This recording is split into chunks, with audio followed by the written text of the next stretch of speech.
نبی صلی اللہ علیہ وسلم نے فرمایا انسان اللہ سے دعا مانگتا ہے، زندگی بھر مانگتا رہتا ہے، اور اللہ زندگی بھر دعاؤں کو قبول کرتے رہتے ہیں، لیکن اس کو نظر نہیں آ رہا ہوتا، اس کو نظر کہ اللہ اپنے طریقے سے دعا قبول کرتا ہے۔ اگر اللہ ایسے دعا قبول کرے نا، آپ نے ادھر کہا اے اللہ میری تنخواہ ڈبل کر دے،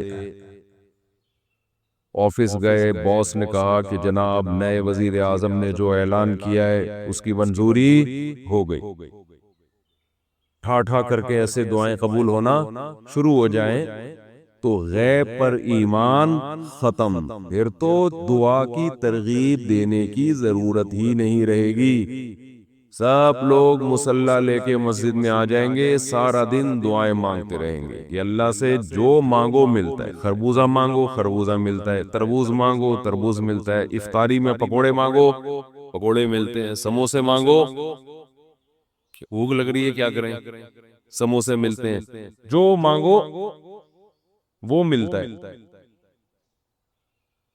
تو دعائیں تو لازمی قبول ہوتی ہیں، لیکن انداز وہ ہوتا ہے جو اللہ کرتے ہیں، اللہ کہتے ہیں میں اپنے طریقے سے کروں گا۔ اب اس کی بڑی لمبی چوڑی تفصیل ہے کہ کیسے قبول ہوتی ہے۔ بعض دفعہ جو چیز مانگ رہے ہیں اللہ وہی دے دیتا ہے آپ کو، بعض دفعہ اس کا متبادل دے دیتا ہے، آلٹرنیٹ دے دیتا ہے، بعض دفعہ نہ آلٹرنیٹ دیتا ہے نہ وہ چیز دیتا ہے، کوئی مصیبت آنے والی ہوتی ہے، اس دعا کی برکت سے اس مصیبت کو ٹال دیتا ہے۔ آپ اپنے بیٹے کے لیے بچی کے لیے دعا مانگ رہے ہیں اس کو ٹھیک کر دے، وہ ٹھیک نہیں ہوئی لیکن دوسری نے بیمار ہونا تھا، اللہ نے اس سے وبا کو ٹال دیا۔ تو جن کا غیب پر ایمان ہوتا ہے وہ تو مانگتے ہیں، اللہ سے مانگتے ہیں۔ پتا ہے بھائی یہ ہو نہیں سکتا کہ جس خدا نے کہا ہے کہ میرے سامنے ہاتھ اٹھاؤ، حدیث میں آتا ہے اللہ میں اتنی غیرت ہے کہ جب کوئی اللہ کے سامنے ہاتھ اٹھا کے مانگتا ہے تو اللہ کو خالی ہاتھ لوٹاتے ہوئے حیا آتی ہے۔ بڑے سیٹ کے پاس کوئی بھکاری جائے اور پیسے مانگے اور وہ اس کو دھتکار دے تو بھکاری کہے گا نا یار نام تو بڑا سنا تھا آپ کا، بڑے سخی ہو۔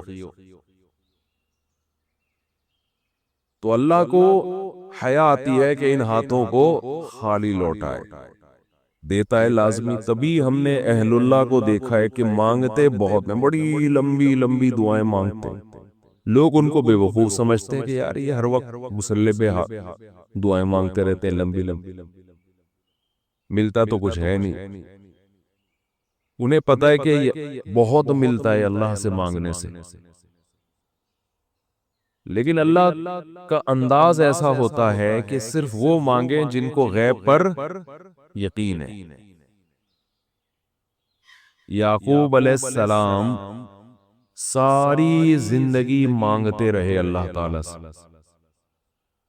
اس مانگنے کا بدلہ کیا ملا ہے؟ دوسرا بیٹا بھی اللہ نے چھین لیا۔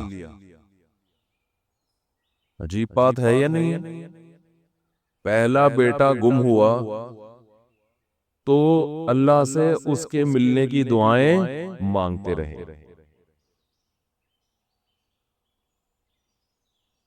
دعا کیا قبول ہو رہی ہے؟ قحط پڑ گیا، کھانے پینے سے بھی گئے، اس سے بڑی مشکل، راشن لینے کے لیے بھیجا مصر اپنے بیٹوں کو، تو دوسرا بیٹا بھی بولو گیا، وہ بھی بادشاہ نے رکھ لیا۔ روتے روتے آنکھوں کی بینائی چلی گئی، آپ کی اولادیں آپ سے کیا کہنے لگیں؟ تاللہ تفتأ تذکر یوسف، اللہ کی قسم آپ یوسف کو ابھی تک یاد رکھا ہوا ہے، حتی تکون حرضا او تکون من الہالکین، آپ کی جان نہ چلی جائے۔ تو زبان سے یہ نہیں کہا کہ میں اللہ سے مانگ مانگ کے تھک گیا ہوں، لیکن اللہ دینے کے لیے تیار نہیں ہے. میرا تو دوسرا بیٹا بھی گیا. جب دوسرا بیٹا بھی گیا ہے نا، اس وقت یہ الفاظ کہے ہیں کہ آنکھوں کی بینائی چلی گئی. تو گھر والے کہنے لگے کیا آپ کو ابھی تک یاد ہے کچھ چیزیں غیر اختیاری ہوتی ہیں. اپنے اختیار سے غم کو سوچنا یہ شریعت میں جائز نہیں ہے، لیکن کچھ چیزیں انسان کے اختیار میں نہیں ہوتی. وہ غم جو آپ کے اختیار میں نہیں ہے اس پہ آپ کو گناہ نہیں ملتا، بلکہ صبر پہ ثواب ملتا ہے.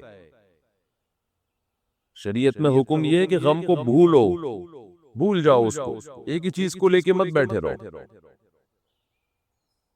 لیکن حضرت یعقوب علیہ السلام کو اپنے بیٹے سے اتنی محبت ظاہر ہے اس بیٹے میں بہت ساری خصوصیات تھیں.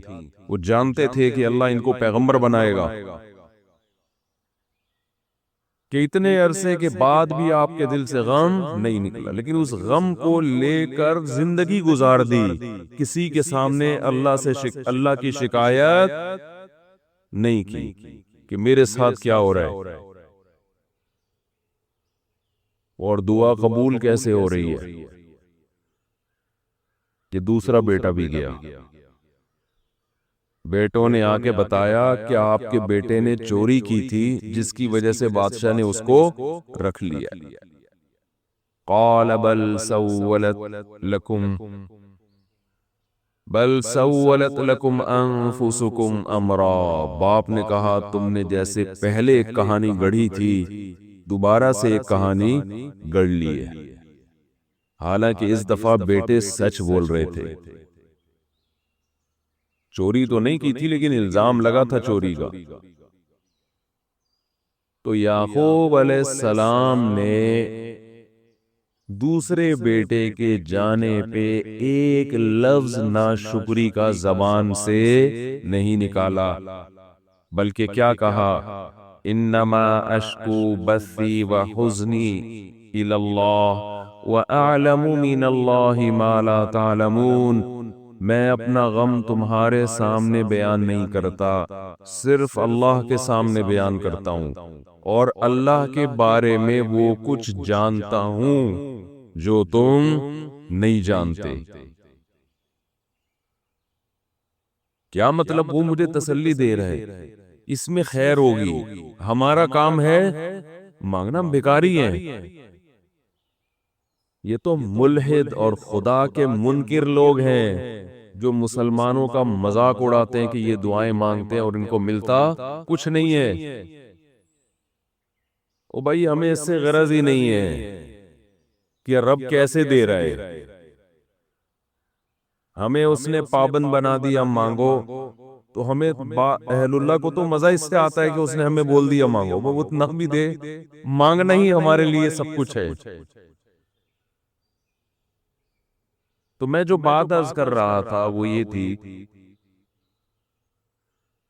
کہ یعقوب علیہ السلام مانگتے رہے پھر دوسرا بیٹا بھی چھن گیا. کوئی مایوسی کا کوئی لفظ مایوسی کا زبان سے نہیں نکالا.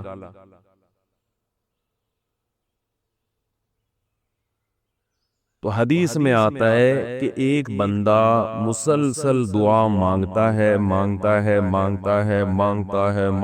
اور اللہ قبول کرتا ہی رہتا ہے یہاں تک کہ یہ بندہ ایک دن زبان سے ایک لفظ نکالتا ہے، کیونکہ اس کو قبول ہوتے ہوئے نظر نہیں آ رہی ہوتی نا دعا.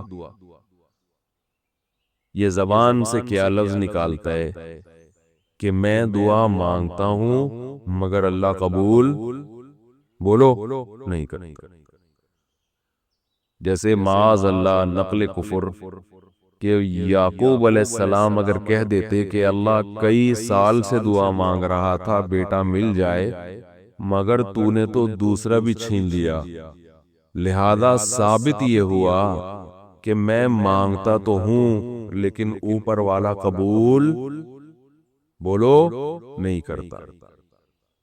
اگر یہ لفظ زبان سے نکالتے جیسے کہ آج کل لوگ نکالتے ہیں زبان سے، تو حدیث میں آتا ہے یہ جو جملہ زبان سے نکالا ہے اس کے بعد سے اللہ قبول کرنا چھوڑ دیتے ہیں. اس سے پہلے ہو رہی تھی.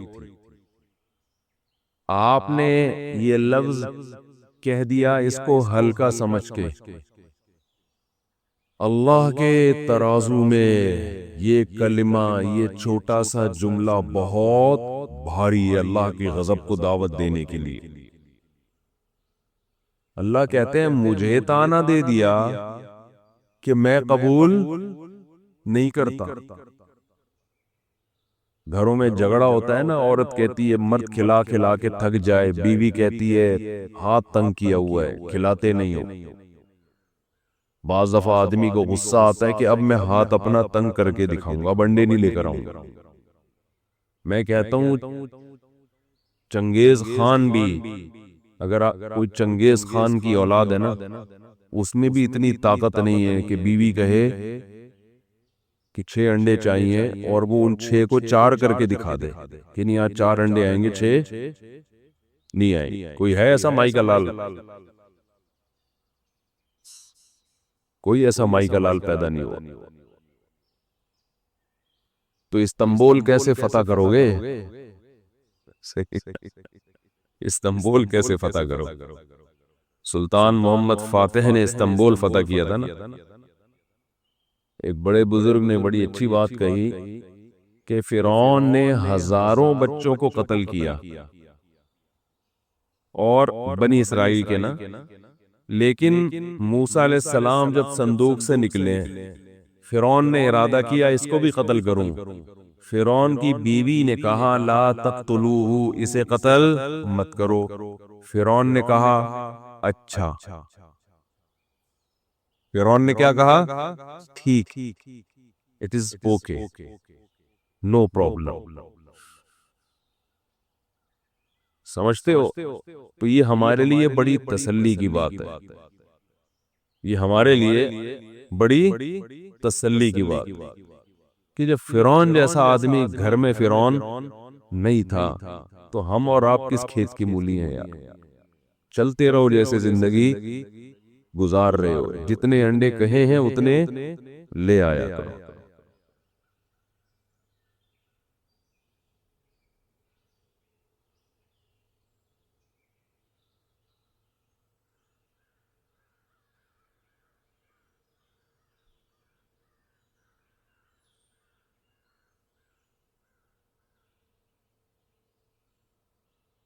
کوشش کریں ڈیزائن کریں پھر وہ کورس جو ہے نا مختلف زبانوں میں، تاکہ جب کوئی غیر مسلم مسلمان ہوتا ہے نا اس میں دلائل بھی ہوں، قرآن کی آیات بھی ہوں، ایسا ہی نہیں ہو کہ ہوائی باتیں نہیں ہوں گی، تو اس کو اسلام پتہ چلے کہ واٹ از اسلام.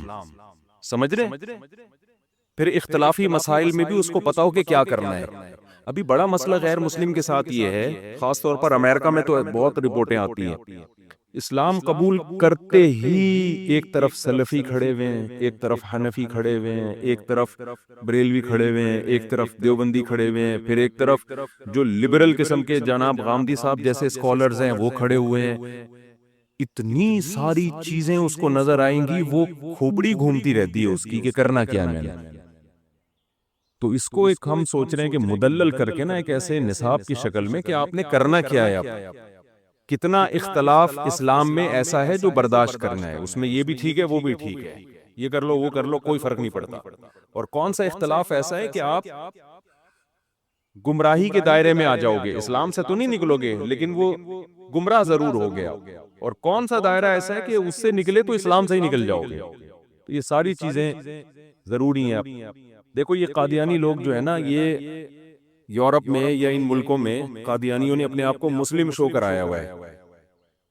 بڑا اشکال وہاں پر یہ ہوتا ہے کہ دنیا یہ کہتی ہے کہ بھئی مذہبی آزادی ہے.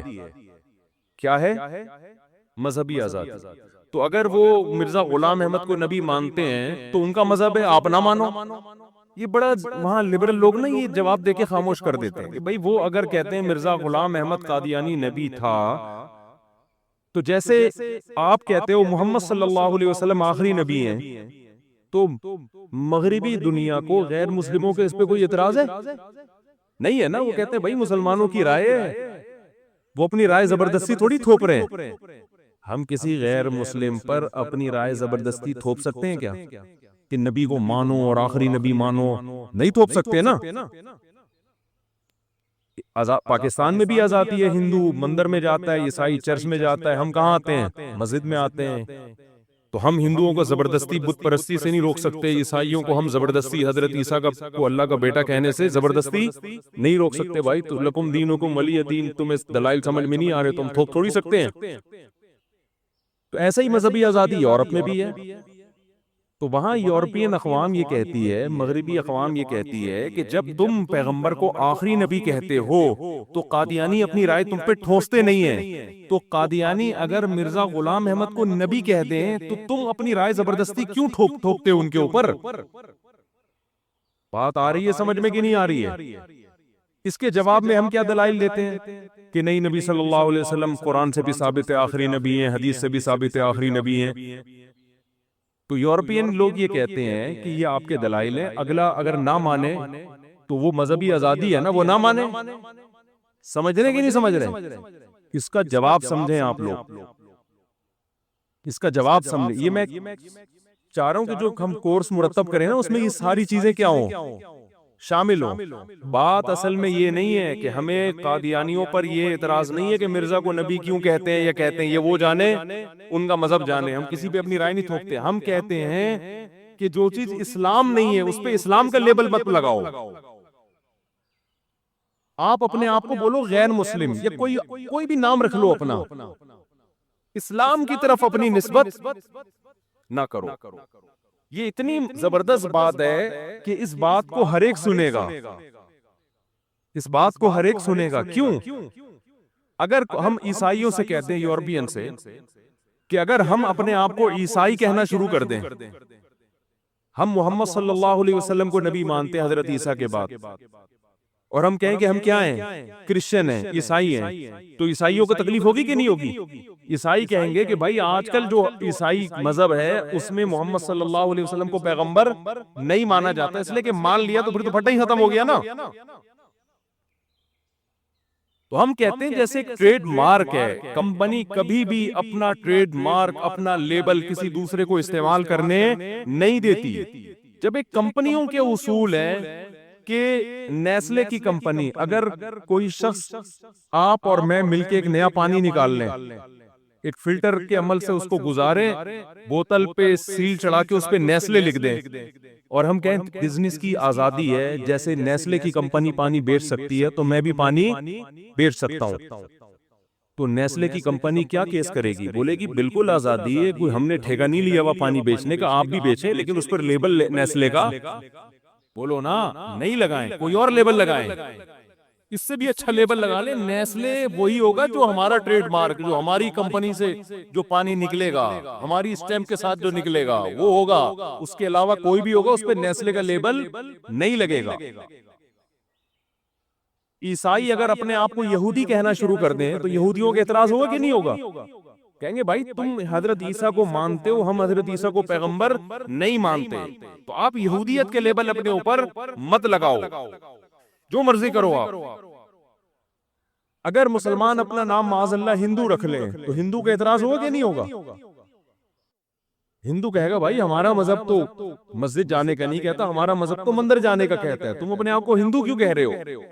تو جب دنیا میں ہر مذہب کا ایک خاص معیار ہے کہ یہ لفظ کسی دوسرے مذہب پہ نہیں لگ سکتا، ہر کمپنی کا ایک خاص ٹریڈ مارک ہوتا ہے، لوگو ہوتا ہے، وہ لوگو بھی کسی کو استعمال کرنے کی اجازت نہیں ہوتی. ہم کہتے ہیں اسلام کے بیسک اور بنیادی عقیدوں میں سے ہے کہ محمد صلی اللہ علیہ وسلم آخری نبی ہیں، آپ کے بعد کوئی نبی نہیں آئے گا. اگر کوئی شخص اس کا انکار کرتا ہے، ایسے جیسے توحید کا انکار کر دیا، نماز کا انکار کر دیا، روزے کا انکار، ارکان کا انکار کرے گا، وہ کرے، ہمیں کوئی وہ نہیں، ہم دلائل سے اس کو قائل کریں گے. نہیں کرتا جائے جہاں مرضی جائے، لیکن اس پر اسلام کا لیبل مت لگائے. وہ سمجھتے ہیں کہ نہیں سمجھتے ہیں؟ تو ہمارا یورپین اقوام سے یا مغربی اقوام سے یہ مطالبہ نہیں ہے کہ آپ قادیانی کو پکڑ کے مارو پیٹو، وہ تو ہم خود اس کے قائل نہیں ہیں. یہاں کسی قادیانیوں کو نہیں مارا جاتا، نہ پیٹا جاتا ہے، نہ اس کو برا بلا کہا جاتا ہے، نہ گالیاں دی جاتی ہیں، کچھ بھی نہیں. وہ لکم دینکم ولی دین. ہمارا صرف یہ مطالبہ ہے کہ قادیانی اپنے آپ کو قادیانی کہے، اپنے آپ کو مسلمان نہ کہے. وہ سمجھتے ہیں کہ نہیں سمجھتے؟ تو یہ مطالبہ اگر اس اسٹائل سے کیا جائے، اس انداز سے کیا جائے، تو یہ انداز ایسا ہے جس کو دنیا سنے گی. یہ اگر کر لیں نا، اپنے فاصلے الگ کر لیں پھر ہمیں، اور اسی وجہ سے ہم قادیانیوں کو دوسرے کافروں کی نسبت بدتر سمجھتے ہیں. بعض لوگ کہتے ہیں کہ وہ اس بخاری کو مانتے ہیں، وہ قرآن کو بھی مانتے ہیں، اہل کتاب تو نبی کو پیغمبر ہی نہیں مانتے، اور قادیانی تو محمد صلی اللہ علیہ وسلم کو پیغمبر مانتے ہیں، ان کی شان میں نعتی اشعار لکھ رہے ہیں، تو وہ تو کم درجے کے کافر ہیں. ہم کہتے ہیں بدترین کافر ہیں، زیادہ درجے کے کافر ہیں. اس کی وجہ یہ ہے کہ غیر کی نسبت کس کی طرف کر دی؟ محمد صلی اللہ علیہ وسلم کی طرف. اس کی مثال ایسے ہے، ایک آدمی محلے میں چرس پیتا ہے، ہیروئن پیتا ہے، آپ اس کو بھی ٹیڑھی نظروں سے دیکھتے ہو، اچھا نہیں سمجھتے آپ اس کو، لیکن آپ کہتے ہو اس کو نجی معاملہ ہے بھائی، میں نہیں روک سکتا. لیکن ایک آدمی کیا کرتا ہے، وہ بڑا نیک ہے مگر آپ کا بیٹا نہیں ہے. وہ جب لوگ اس سے پوچھتے ہیں تمہارے باپ کا نام کیا ہے، وہ آپ کا نام لے لیتا ہے، یہ میرے باپ کا نام ہے. آپ کو اس چرسی سے اتنی نفرت نہیں ہوگی، ہیروئن چیز سے آپ کو اس سے نفرت ہوگی، بھائی تو جو مرضی ہے تو میری طرف کیوں نسبت کر رہا ہے؟ میں تیرا ذمہ دار تھوڑی ہوں. نہ میری وراثت تجھے ملے گی، نہ نادرہ میں میرا نام ڈالنے کی تجھے اجازت ہے. کسی اور کا ہو کے میری طرف نسبت کیوں کر رہا ہے؟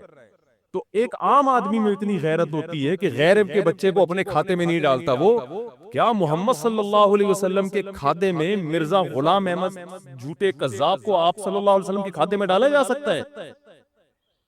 یہ اس لیے بہت بڑا جرم ہے. یہ بھلے بخاری کو مانتے ہوں، بھلے اول تو مانتے ہی نہیں ہے، مانتے ہوتے تو بخاری میں کتنی حدیثیں نبی کے آخری نبی ہونے کے، لیکن فرض کر لو مانتے ہیں، تو بھائی اتنا بڑا جرم ہے کہ ایک جھوٹے کذاب اور دجال کو کس کے کھاتے میں ڈال دیا؟ محمد صلی اللہ علیہ وسلم کا ذلی نبی قرار دے دیا. یہ نہیں مانیں گے بھائی ہم، یہ نہیں ہو سکتا. تو آپ اپنے آپ کو اسلام سے کیا کرو، اسلام کا لیبل ہٹاؤ، تاکہ اسلام اور غیر اسلام میں کنفیوژن نہ ہو. جرمنی میں کیا ہوا کہ وہاں اسکولوں میں اسلام کا جب سلیبس بنا، یہ ان لوگوں کی ایک پوزیٹو چیز ہے کہ مسلمانوں کو وہ کہتے ہیں بھی ٹھیک ہے آپ نے اسلام پڑھنا ہے تو ہم ایک سلیبس بنا دیتے ہیں، آپ اسلام پڑھو. مذہبی آزادی جب ہے تو اس کا مطلب ہے، ٹھیک ہے نا. بہت سی اس سوسائٹی میں پوزیٹو چیزیں ہیں. تو لیکن سلیبس قادیانیوں نے بنا کے دے دیا. سلیبس کس نے بنا کے دیا؟ اس پہ اللہ ترکوں کو جزائے خیر دے.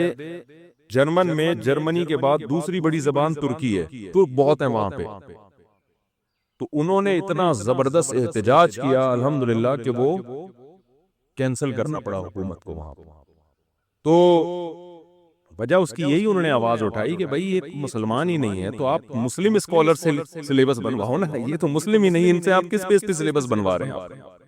تو اس پہ اگر قانونی طریقے سے بھرپور آواز اٹھائی جائے نا تو میں سمجھتا ہوں کام ہو سکتا ہے. لیکن ہمارے ہاں جذباتی زیادہ ہلڑ بلڑ مارو ڈھاڑو یہ سب چیزوں سے مسئلہ ہوتا ہے خراب. تو مار دھاڑ کا زمانہ ختم ہو گیا ہے، سمجھتے ہو؟ مار دھاڑ سے اب کچھ بھی حاصل ہونے والا نہیں ہے. تو اس کا فائدے کے بجائے نقصان ہے. تو تمیز سے بہت سارے کام تمیز سے کیے جا سکتے ہیں. قرآن کی آیت کی طرف آتے ہیں. تو خیر میں اس سے عرض کر رہا تھا کہ اس کوشش ہو رہی ہے کہ انشاءاللہ کوئی ایسا جلد سے جلد حساب مرتب ہو جائے نا بڑا تمیز سے، کہ کوئی بھی غیر مسلمان ہوتا ہے تو اس کو اسلام کی بیسک چیزیں پتہ ہو، اور جب وہ علماء کے درمیان اختلافات دیکھے کہ وہ کہہ رہے یوں کرنا ہے، وہ کہہ رہے یوں کرنا ہے، تو اس کے پاس ایک حل ہو. اس کا عام طور پر تو حل یہ دے دیا جاتا ہے کہ جو قرآن حدیث کے مطابق ہو اس رائے پر عمل کر لو. یہ ان اناڑی لوگوں کا کام ہے جن کو قرآن و سنت کا بالکل بھی علم نہیں ہے. اتنا آسان ہوتا نا تو یہ 4 فرقہ مرتب نہ ہوتے. قرآن و سنت پہ بحث مباحثے ہوئے ہیں، اس کے بعد مختلف آراء وجود میں آئی ہیں. ایک عامی آدمی کے لیے اتنا آسان ہوتا نا حدیث دیکھ کے عمل کر لینا. تو وہ ایک حدیث دیکھ رہا ہوتا ہے، اس کے مخالف دوسری حدیث ہوتی ہے، یا یہ حدیث منسوخ ہو چکی ہے، دوسری ناسخ ہے، یا قرآن کی آیت ٹکرا رہی ہے. مثال کے طور پر گھوڑے کے بارے میں صحیح حدیث میں موجود ہے کہ آپ صلی اللہ علیہ وسلم نے گھوڑے کے گوشت کو حلال قرار دیا، لیکن امام حنیفہ کہتے ہیں مکروہ تحریمی ہے، نہیں کھاؤ. وجہ اس کی یہ کہ قرآن میں اللہ تعالیٰ نے کھانے والے جانوروں کا جہاں تذکرہ کیا الگ تذکرہ کیا، اور گھوڑے کا ذکر جو کیا ہے گھوڑے، گدھے اور خچر کا سواری کے طور پہ ذکر کیا ہے۔ وَتَحْمِلُوا أَثْقَالَكُمْ إِلَىٰ بَلَدٍ لَمْ تَكُونُوا وَالْخَيْلَ وَالْبِغَالَ وَالْحَمِيرَ لِتَرْكَبُوهَا وَزِينَةً۔ اس سے سورہ نحل کی جو آیت ہے نا، اس آیت میں اللہ تعالیٰ نے کیا تذکرہ کیا؟ چوپایوں کا تذکرہ کیا کہ تم ان کو کھاتے ہو، وَمِنْهَا تَأْكُلُونَ، اور پھر اللہ نے جو کھانے والے جانوروں کا تذکرہ کر کے اللہ نے ان چوپایوں کا تذکرہ کیا جو سوار ہونے کے قابل ہیں۔ اس میں فرمایا والخیل والبغال والحمیر، گھوڑے، خچر اور گدھے، لترکبوہا، یہ اس لیے پیدا کیے تاکہ تم ان پر سوار ہو جاؤ۔ تو امام ابو حنیفہ چونکہ قرآن کو بہت ترجیح دیتے ہیں، وہ کہتے ہیں حدیث صحیح ہے لیکن متواتر نہیں ہے۔ اس میں حدیث میں اس بات کا کسی نہ کسی درجے میں احتمال ہوتا ہے کہ راوی سے بیان کرنے میں غلطی ہوئی ہو، تو وہ احتمال کو قابل اعتبار نہیں سمجھا جاتا، لیکن اس وقت سمجھا جاتا ہے جب وہ اپنے سے بڑی دلیل کے خلاف ہو جائے۔ دیکھو ایک آدمی ہمیشہ سچ بولتا ہے، اس نے آپ کے آ کے بتایا کہ فلاں جگہ ایسا واقعہ ہوا ہے، تو آپ کہو گے بھائی یہ بندہ سچ بولتا ہے تو ہوا ہوگا واقعہ، لیکن 20 آدمی اس کے خلاف بتائیں تو پھر جب ٹکرار ہوگا تو پھر آپ کس کو ترجیح دیتے ہو؟ تواتر کو، جو متواتر چیز ہے۔ تو امام حنیفہ کا یعنی یہ اصول بھی قوم کو بتانے کے ہیں کہ فقہا میں اختلاف کن بیسس پہ ہوتا ہے، اس بیس کو آپ مانے نہ مانے وہ آپ کی مرضی ہے۔ امام شافعی اس بیس کو نہیں مانتے، وہ کہتے ہیں نہیں جب صحیح حدیث میں ہے کہ کھایا تو بس کھایا، جائز ہے وہ کھانا۔ بہت سارے جیسے امام شافعی کہتے ہیں کہ جب کنوارا لڑکا یا کنواری لڑکی زنا کرے گا تو 100 کوڑے بھی پڑیں گے اس کو، اور 1 سال کے لیے جلا وطن بھی کیا جائے گا، کیونکہ حدیث میں بخاری مسلم کی حدیث ہے کہ البکر بالبکر جلد 100 وتغریب عام، جب کنوارے لڑکے لڑکی کوئی زنا کر لینا تو آپ صلی اللہ علیہ وسلم کی صحیح حدیث ہے کہ اس کو کوڑے بھی لگاؤ اور 1 سال کے لیے جلا وطن بھی۔ اسی بیس پہ امام مالک، امام شافعی، امام احمد تینوں کی رائے یہی ہے کہ زنا کی سزا جلا وطنی بھی ہے اور 100 کوڑے بھی ہے۔ لیکن امام حنیفہ کا وہی اصول اس جگہ کہ بھئی قرآن کے مقابلے میں اگر کوئی حدیث ہوگی، مقابلے کا مطلب یہ نہیں ہوتا 100% مقابل، اس کے ظاہر کے خلاف۔ کوئی کہہ سکتا ہے نا کہ 100% خلاف تو نہیں ہے نا، جیسے یہی ہے کہ قرآن میں اللہ نے کھانے والے جانوروں کا جہاں تذکرہ کیا تو سواری والے جانوروں کا اس کے بعد تذکرہ کیا، تو یہ تو نہیں کہا کہ یہ سوار والے جانور ہے کھانے کے قابل بھی ہیں، یہ ایسا تو نہیں کہا نا، لیکن اس کے ظاہر سے پتہ یہ چل رہا ہے کہ جانوروں کی 2 قسمیں بیان کی جا رہی ہیں کہ کچھ جانور اللہ نے ایسے پیدا کیے کہ تم اس کو کھاتے ہو، اور کچھ ایسے پیدا کیے کہ ان کو سواری کے لیے لترکبوہا، تاکہ تم ان پہ سوار ہو، سواری کر کے جایا کرو ان کے اوپر۔ تو ظاہر سے تو یہی پتہ چل رہا ہے نا یہ سواری والے، یہ کھانے والے نہیں ہیں، اور ذکر بھی کیا گدھے اور خچر کے ساتھ جن کے بارے میں اتفاق ہے کہ وہ نہیں کھائے جائیں گے۔ تو ظاہر تو یہی ہو رہا ہے نا کہ یہ گھوڑا کھانے کی چیز نہیں ہے۔ تو ظاہر کے بھی حدیث خلاف ہوگی نا، تو امام ابو حنیفہ کی رائے یہ ہے کہ چونکہ قرآن متواتر ہے، قطعی ہے، تو لہذا وہ حدیث میں تعویل کرتے ہیں یا اس کو منسوخ قرار دیتے ہیں، کیونکہ ابتدا میں گنجائشیں بہت زیادہ تھیں، آہستہ آہستہ پابندیاں لگی ہیں۔ تو اب مسئلہ یہ ہے، یہ اصول سے کوئی متفق ہو نہ ہو، لیکن اتنا تو پتہ ہونا چاہیے نا کہ فقہا کے کیا اصول ہوتے ہیں جن کی بیس پر وہ مسائل کا استنباط کرتے ہیں، مسائل کو اخذ کرتے ہیں۔ تھوڑی پیچیدہ بحث ہو رہی ہے، آپ بور ہو رہے ہیں مجھے لگ رہا ہے آپ کے چہروں سے، لیکن میں جلدی سے اس بحث کو سمیٹ کے اصل ٹاپک کی طرف آتا ہوں۔ چونکہ عوام کو یہ چیزیں نہیں پتہ ہوتی، لہذا قرآن و حدیث کے نام پہ بھی ہر آدمی منجن بیچ رہا ہے۔ منجن کا مطلب کیا ہے؟ فقہا سے بدگمان کر رہا ہے کہ یار اتنی ساری حدیث ہے اور وہ دیکھو قرآن کو نہیں مانتے، وہ دیکھو حدیث کو نہیں مانتے، وہ فلانے کو نہیں مانتے، وہ ڈمکانے کو نہیں مانتے۔ ہر ایک کے اپنے اپنے اصول ہیں۔ اب صحیح بخاری کی حدیث ہے کہ جو کمارا لڑکا لڑکی زنا کرے تو اس کو کوڑے بھی مارو اور 1 سال کے لیے جلا وطن بھی کرو، لیکن امام حنیفہ کی رائے کیا ہے کہ صرف کوڑے مارے جائیں گے، جلا وطنی بولو نہیں۔ وجہ کیا ہے؟ وہ کہتے ہیں قرآن میں جو اللہ نے زانی کی سزا بیان کی ہے، الزانیۃ والزانی فاجلدوا کل واحد منہما 100 جلدہ، کہ زنا کرنے والا مرد ہو یا عورت ہو دونوں کو 100 کوڑے مارو، تو اللہ نے مکمل سزا 100 کوڑے بیان کی ہے، 1 سال جلا وطنی کا تذکرہ نہیں کیا۔ تو ہم قرآن میں ایڈیشن حدیث کے ذریعے نہیں کر سکتے، یہ ان کی رائے ہے۔ کیوں؟ وہ کہتے ہیں یہ متواتر ہے، حدیث میں امکان ہے، صحابی نے سے سننے میں خطا ہوئی ہو، یا تابعی سے صحابی سے نقل کرنے میں خطا ہوئی ہو، یا تبع تابعین سے کوئی خطا ہوئی ہو، خطا نہ بھی ہوئی ہو، نبی کے الفاظ کچھ اور ہوں اور انہوں نے اس کو اپنے مفہوم میں بیان کر دیا ہو۔ اس کی بھی مثال ملتی ہے ہمیں حدیث میں۔ کئی بار یہ میں مسئلہ بیان کر چکا ہوں، لیکن میرے چونکہ کلپ ادھورے لوگ چلا کے نا بڑی غلط فہمیاں پھیلاتے ہیں، لہذا اب جب مجھے کوئی بات اب کرنی پڑتی ہے نا تو پھر دوبارہ سے پوری بات ریپیٹ کرنی پڑتی ہے، ورنہ ادھورے ادھورے کلپ چل رہے ہوتے ہیں۔ اکثر تو لطیفے نکال کے چلا رہے ہوتے ہیں، خالی لطیفہ آ رہا ہوتا ہے، وہ پتہ ہی نہیں ہوتا اس لطیفہ کا مقصد کیا تھا۔ کوئی یہ لطیفوں کے لیے ہم بیٹھے ہیں یہاں مسجد میں، تو وہ شارٹ کلپ والوں نے بیڑا غرق کیا ہوا ہے۔ تو میں تو ایڈمن سے کہہ رہا ہوں یہ شارٹ کلپ والوں پر پابندی لگاؤ، ہم اسٹرائکیں دے ہی نہیں رہے، لوگوں کے کھانے پینے کا دھندا بھی چل رہا ہے اس میں، ٹھیک ہے نا، اسٹرائکیں دے کے لوگوں کے چولہے بند کریں۔ تو ہم کہہ رہے ہیں چلو لطیفہ جا رہا ہے تو خوش ہو جاتے ہیں لوگ۔ تو جس نے کسی کے بارے میں سوچنا ہو نا، اس کے پورے بیان سن کے فیصلہ کیا کرو یہ کیا باتیں کر رہا ہے۔ خالی لطیفے سنو گے تو پھر لطیفے لگے گا کہ لطیفے ہی چل رہے ہیں مارکیٹ میں۔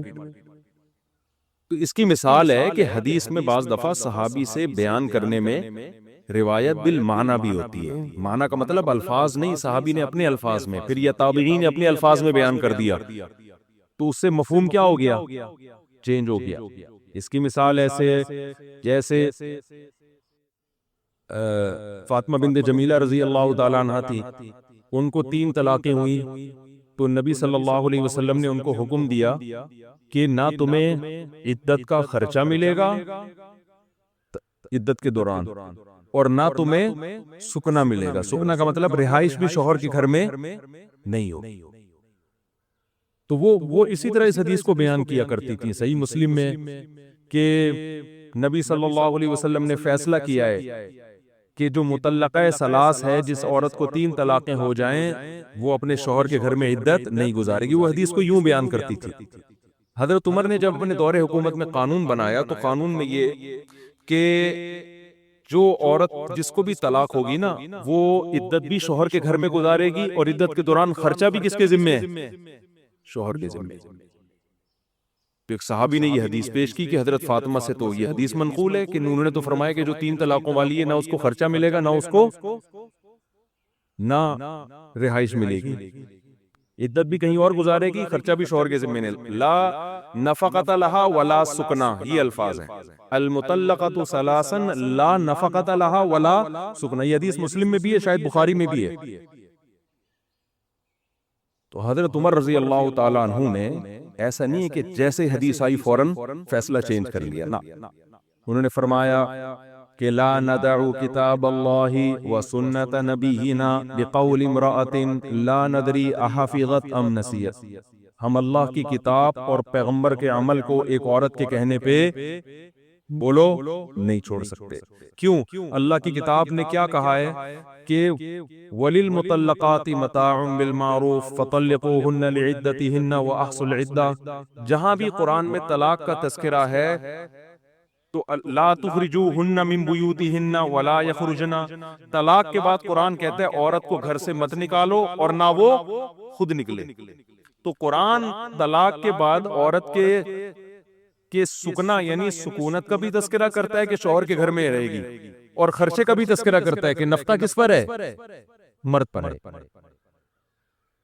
حالانکہ قرآن و حدیث میں یوں تطبیق دی جا سکتی تھی کہ قرآن جس طلاق یافتہ کا تذکرہ کر رہا ہے وہ 2 طلاقوں والی ہے یا 1 طلاق والی ہے، 3 والی نہیں ہے، اور حدیث جس کا تذکرہ کر رہی ہے وہ کتنی ہے؟ 3 طلاقوں والی۔ لیکن حضرت عمر نے ایسا نہیں کیا، کیونکہ قرآن نے یہ فرق نہیں کیا کہ 1 طلاق والی ہے، 2 طلاق والی ہے، 3۔ قرآن کہہ رہا ہے جو بھی طلاق یافتہ ہوگی اس کو نہ شوہر گھر سے نکالے گا نہ وہ خود گھر سے بولو نکلے گی۔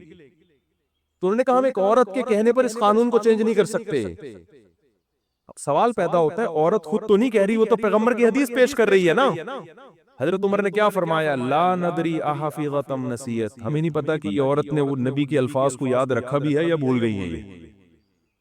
نبی کا حکم پورا پورا کیا تھا، اس میں مسٹیک بھی ہو سکتی ہے۔ اسی وجہ سے بقیہ اماموں کے نزدیک، امام شافعی، امام احمد بن حنبل کے نزدیک، جب ایک عورت کو 3 طلاقیں ہو جائیں تو پھر وہ عورت کا نان نفقہ یا عدت شوہر کے ذمے، شوہر کے گھر میں نہیں ہے۔ امام شافعی شاید ایک چیز کو لیتے ہیں کہ نان نفقہ نہیں ہے، سکنا ہے، یا اس کے الٹ کرتے ہیں، اور امام احمد بن حنبل کہتے ہیں دونوں چیزیں نہیں ہیں اس حدیث کی بیس پہ، لیکن امام حنیفہ نہیں کرتے یہ۔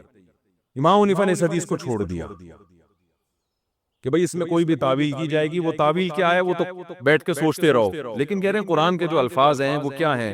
طلاق یافتہ عورت عدت بھی شوہر کے گھر، چاہے 1 طلاق ہو چاہے 3 طلاقیں ہو، اور اس دوران نان نفقہ بھی کس کے ذمے ہے؟ شوہر کے ذمے۔ 1 طلاق ہو 2 3 ہو، اس سے کوئی فرق نہیں پڑتا۔ سمجھتے ہو کہ نہیں سمجھتے؟ اب کوئی بھی آ کے آپ کو حدیث دکھا دے گا کس زمانے میں کہ دیکھو حنفی علماء فتویٰ دیتے ہیں کہ 3 طلاقوں کے بعد عورت شوہر کے گھر عدت گزارے گی، جبکہ حدیث کیا کہتی ہے؟ بخاری مسلم کی حدیث کہتی ہے 3 طلاقوں والی نہ اس کا نان نفقہ ملے گا، نہ رہائش ملے گی۔ تو اب بتاؤ ابو حنیفہ کی اندھی تقلید کرتے ہو یا پیغمبر کی بات مانتے ہو؟ اور حدیث کا نمبر بھی یاد کر کے آیا ہوا ہے وہ۔ تو جس نے پراپر وے میں فقہ پڑھا ہوگا نا، اس کو پتا ہے کہ ہر ایک کے اپنے اصول ہوتے ہیں، اور انہی اصولوں کے مطابق وہ فتویٰ دیتا ہے۔ ایسے لوگوں کا جواب پتہ ہے کیا ہوتا ہے؟ ان کو انہی کی زبان میں جواب دیا جائے، ان کو فوراً کہا جائے کہ اللہ تو قرآن میں کہتا ہے کہ طلاق کے بعد عورت کو گھر میں نہ نکالو۔ اب اللہ کے قول پر عمل کرتے ہو یا اپنے محلے کے مسجد کے مفتی کے قول پر عمل کرتے ہو؟ تو وہ جواب میں کیا کہے گا؟ میرے مفتی کے قول پر نہیں، اس نے حدیث کا حوالہ دیا ہے۔ تو آپ فوراً بول دو ابو حنیفہ کس کا حوالہ دے رہے ہیں؟ قرآن کا۔ ہماری مسجد کے امام بھی کس کا حوالہ دے رہے ہیں؟ قرآن کا حوالہ دے رہے ہیں۔ تو یہ ان لوگوں کا الزامی جواب ہوتا ہے۔ سمجھتے ہو کہ نہیں سمجھتے؟ تو ہمارا مقصد یہ نہیں کہ اپنا فقہ ہم لازمی تھوپتے دوسرے کے اوپر، ہمارا مطلب یہ کہ فقہا کے درمیان جو اختلاف ہوتے ہیں وہ کن بیسس پر ہوتے ہیں۔ ہر ایک کا مقصد قرآن و سنت کو فالو کرنا ہے۔ تو امام ابو حنیفہ رحمہ اللہ تعالیٰ کا جو فقہ ہے نا، اس میں قرآن کو حدیث کی نسبت زیادہ ویلیو دی گئی ہے۔ سمجھتے ہو کہ نہیں سمجھتے ہو؟ ہاں، اگر حدیث متواتر ہے پھر وہ قرآن کے برابر ہے۔ متواتر کا مطلب اتنی سندوں کے ساتھ، اتنے سلسلوں کے ساتھ منقول ہے کہ اس میں اب غلطی کا امکان ختم ہو گیا ہے۔ پھر وہ کہتے ہیں یہ کس کے لیول کی ہے؟ پھر قرآن کے لیول کی، پھر اس میں قرآن پہ اضافہ جائز ہے۔ اس کی بھی بہت ساری مثالیں ملتی ہیں۔ تو آج کل کے جو اسکالرز یوٹیوب پر آ رہے ہیں، پڑھا وڑا کسی نے کچھ نہیں ہوتا، بیٹھ کے چند حدیثیں رٹ کے ریفرنسز یاد کر کے یوٹیوب پہ دکھا کے قرآن و سنت کے نام پہ منجن بیچنے کا کام ہو رہا ہے۔ اس کے علاوہ کچھ بھی نہیں ہو رہا۔ ہر چیز کو پراپر وے میں پڑھا جائے گا، اس کے بعد انسان فتویٰ دینے کا اہل بنتا ہے۔ سمجھتے نہیں ہو بات کو؟ میرا خیال ہے جب نکلتے نہیں ہو رات کو تو سمجھو گے کیسے بات۔